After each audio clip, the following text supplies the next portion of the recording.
इस जगह पर आज भी दफन है अलादीन का जादुई चिराग। ढूंढने वाला आज तक जिंदा वापस नहीं लौटा। मधुबाला की मौत का असली राज, जिसे सुनने के बाद आपके होश उड़ जाएंगे। इस जगह पर लोग कई साल पहले मरे जानवरों को भी खा जाते हैं, आखिर क्यों? और क्यों इंसान ने अपनी पीठ ही बेच दी? जानने के लिए बने रहिएगा वीडियो के अंत तक। फैक्ट नंबर 12, ताइवान के इस रेस्टोरेंट के बारे में जानकर आपके होश उड़ जाएंगे। दरअसल इस रेस्टोरेंट में लड़कियां ही खाना सर्व करती हैं, और किसी नॉर्मल ड्रेस में नहीं बल्कि बिकनी पहनकर। ये सुनकर आप में से कुछ लोग शायद काफी ज्यादा खुश हो गए होंगे। जी हाँ दोस्तों, इस रेस्टोरेंट में कोई भी मेल वेटर नहीं होता है, केवल लड़कियां ही खाना सर्व करती हैं। इस रेस्टोरेंट की इसी खूबी की वजह से यहाँ सबसे ज्यादा लड़के जाते हैं। आपका इस रेस्टोरेंट के बारे में क्या ख्याल है, कमेंट सेक्शन में जरूर बताइएगा। फैक्ट नंबर 11, आखिर कौन थी मधुबाला जिसकी एक झलक देखने के बाद हर कोई दीवाना हो जाता था? दोस्तों, मधुबाला एक इंडियन एक्ट्रेस थी जिनका जन्म 1933 में हुआ था। मधुबाला का परिवार बहुत ही ज्यादा गरीब था और उन्होंने 14 साल की उम्र से ही अभिनय की दुनिया में कदम रख दिया था। उन्होंने कुल 60 फिल्मों में काम किया था। अपने परिवार की गरीबी को दूर करने के लिए मधुबाला को जो भी फिल्म मिलती थी वो बिना सोचे समझे उसे साइन कर देती थी। मधुबाला की शादी किशोर कुमार के साथ हुई थी, लेकिन जब किशोर कुमार को पता चला कि मधुबाला को जन्म से ही दिल की बीमारी है तो उन्होंने उन्हें मुंबई में एक घर खरीद दिया और वहां एक नर्स के साथ छोड़ दिया। इंडियन सिनेमा की ये खूबसूरत हीरोइन 1969 में अपने बीमारी से लड़ते हुए इस दुनिया को अलविदा कह गई। फैक्ट नंबर 10, आखिर कैसा होगा कलयुग का अंत? दोस्तों, भगवान श्री कृष्ण ने स्वयं भगवत गीता में इस बात को बताया कि कलयुग का अंत कैसे होगा। भगवान श्री कृष्ण ने कहा था कि जब दुनिया में पाप बढ़ जाएगा तो मनुष्य की आयु केवल 12 वर्ष ही रह जाएगी। धन के लालच में लोग एक दूसरे की हत्या करने लगेंगे। जिन बालों को स्त्रियों का आभूषण माना जाता है, स्त्रियां उन्हें कटवाने लगेंगी। अपने उद्देश्य को भूलकर लोग स्वाभिमान के लिए दंगे और लड़ाई झगड़े करने लगेंगे। तब समझ जाना कि कलयुग अपने चरम पर पहुंच गया और फिर स्वयं स्त्रीलोक की महाशक्तियां यानी कि ब्रह्मा, विष्णु और महेश मिलकर कलयुग का अंत कर देंगे। इसके बाद एक नया युग शुरू होगा। फैक्ट नंबर 9, दोस्तों, क्या आप विश्वास करेंगे कि दुनिया में एक ऐसी जगह भी मौजूद है जहां लोग जिंदा रहने के लिए सालों पहले मरे हुए जानवर को भी खा जाते हैं? जी हाँ दोस्तों, आपने बिल्कुल सही सुना। हम बात कर रहे हैं रशिया की, जहां पर मौजूद है दुनिया की सबसे ठंडी जगह जिसे कि याकुत्स्क कहा जाता है। इस जगह का नॉर्मल टेम्परेचर -65 डिग्री होता है और यहाँ पर आपको खाने के लिए कोई भी फ्रेश चीज कभी नहीं मिल सकती। यहाँ के मार्केट में आपको सालों पहले मरे हुए जानवर मिलेंगे जो पूरी तरह से बर्फ में तब्दील हो चुके होते हैं और लोग जिंदा रहने के लिए इन्हें ही खरीद कर खाते हैं।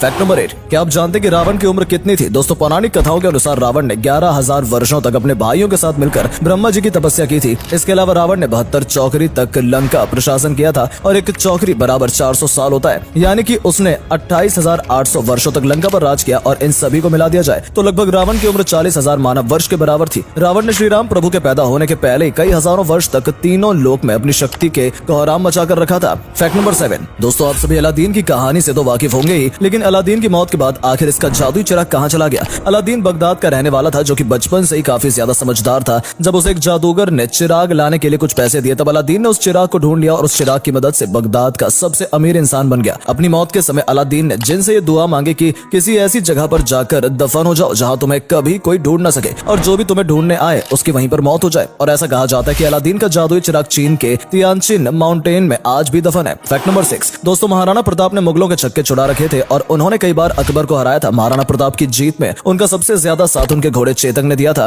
राणा प्रताप अपने घोड़े को हाथी का मुखौटा पहनाकर रखते थे क्योंकि उसका शरीर इतना ज्यादा ऊंचा और मजबूत था कि दूर से लोग उसे हाथी ही समझते थे। एक बार मुगल सैनिकों से लड़ाई करते समय महाराणा प्रताप के घोड़े चेतक का पैर एक तलवार से 2 टुकड़े हो गया था। इसके बावजूद भी चेतक ने 5 किलोमीटर तक दौड़कर महाराणा प्रताप को सुरक्षित स्थान में पहुंचा दिया था। यहाँ तक कि चेतक ने 100 मीटर चौड़े गड्ढे को भी कूद कर पार कर लिया था जिसे मुगल सैनिक कभी पार नहीं कर पाए। फैक्ट नंबर 5, दोस्तों, हर साल भारत में कई करोड़ रुपए का तेल अरब देशों से खरीदा जाता है तो ऐसे में सवाल आता है कि आखिर हम खुद क्यों भारत में तेल नहीं निकालते? दरअसल दोस्तों, इंडिया में बहुत ही कम जगह पर तेल निकाला जाता है और इसके पीछे की वजह यह है कि भारत में तेल निकालने के लिए प्राइवेट कंपनियों को गवर्नमेंट किसी भी तरीके से सब्सिडी नहीं देती है और भारत में तेल निकालने के लिए प्लांट शुरू करने में बहुत ही ज्यादा पेपर वर्क लगता है जिससे कंपनियों को बहुत ज्यादा कठिनाई होती है। इन्हीं कारणों की वजह से कंपनियां भारत में तेल नहीं निकालती हैं। फैक्ट नंबर 4, रावण इतना शक्तिशाली था कि उसने स्वर्ग तक जाने के लिए सीढ़ी का निर्माण कर लिया था, लेकिन आखिर वो सीढ़ियां कहां चली गईं? दोस्तों, रावण ने भगवान शिव की तपस्या करके उन्हें प्रसन्न कर लिया था और उनसे वरदान मांगा था कि उसे स्वर्ग तक जाने के लिए सीढ़ी चाहिए। भगवान शिव ने उसके सामने एक शर्त रखी थी, यदि वो एक दिन में 5 पूरियों का निर्माण कर देगा तो भगवान उसका वरदान पूरा कर देंगे। रावण ने 4 पौड़ियों का निर्माण तो बड़ी आसानी से कर दिया था, लेकिन 5वीं पौड़ी के निर्माण के समय देवताओं ने निद्रा देवी को रावण के पास भेज दिया जिसके कारण रावण सो गया और जब उसकी नींद खुली तो एक दिन बीत चुका था। इस कारण से उसे भगवान शिव का वरदान नहीं मिल पाया। फैक्ट नंबर 3, क्या आप यकीन कर सकते हैं कि कोई इंसान अपनी पीठ बेच दे? दरअसल दोस्तों, बेल्जियम के एक आर्टिस्ट को सुअर की पीठ पर आर्ट बनाने का काफी ज्यादा शौक था, लेकिन उसने एक बार टिम स्टनर नाम के आदमी की पीठ पर एक शानदार मिस्टीरियस आर्ट बना दी और जब इस आर्ट को आर्ट गैलरी में पेश किया गया तब एक आदमी ने बहुत सारा पैसा देकर इसे खरीद लिया। एक एग्रीमेंट हुआ जिसमें 30% पैसा टिम स्टनर को और 70% पैसा इस आर्ट को बनाने वाले आर्टिस्ट को दिया गया। इस एग्रीमेंट के मुताबिक जब टिम स्टनर की मौत हो जाएगी तब इसके शरीर से उसकी पीठ की चमड़ी टुकड़ी निकालकर फ्रेम कर दी जाएगी। फैक्ट नंबर 2, क्या आपने कभी ऐसे बिस्कुट के बारे में सुना है जिसे कीड़ों से बनाया जाता हो? दोस्तों, जापान के अंदर एक बेहद ही अजीब तरीके की बिस्किट खाई जाती है जिसे कि वास्प क्रैकर कहते हैं। दरअसल वास्प क्रैकर एक तरह के इंसेक्ट होते हैं। ये काफी हद तक ततैया से मिलता जुलता होता है। बिस्किट बनाते समय इन कीड़ों को इसमें डाल दिया जाता है और जापान में इन बिस्किट को बड़ी ही मजे से खाया भी जाता है। फैक्ट नंबर 1, दोस्तों, दुनिया में मुसलमान 2 वर्गों में बटे हुए हैं जिसे कि शिया और सुन्नी कहा जाता है। शिया मुस्लिम मानते हैं कि हजरत अली, जो कि मोहम्मद साहब के चचेरे भाई और दामाद थे, वही उनके असली उत्तराधिकारी थे और उन्हें ही पहला खलीफा बनाया जाना चाहिए था। सुन्नी मुसलमान मानते हैं कि हजरत अली सहित पहले 4 खलीफा अबू बकर, उमर, उस्मान तथा हजरत अली सतपति थे, लेकिन शिया मुसलमान हजरत अली को ही पहला खलीफा मानते हैं। इसी तरह से इन दोनों वर्गों में इबादत के तरीकों में भी कई तरह की विभिन्नताएं पाई जाती हैं।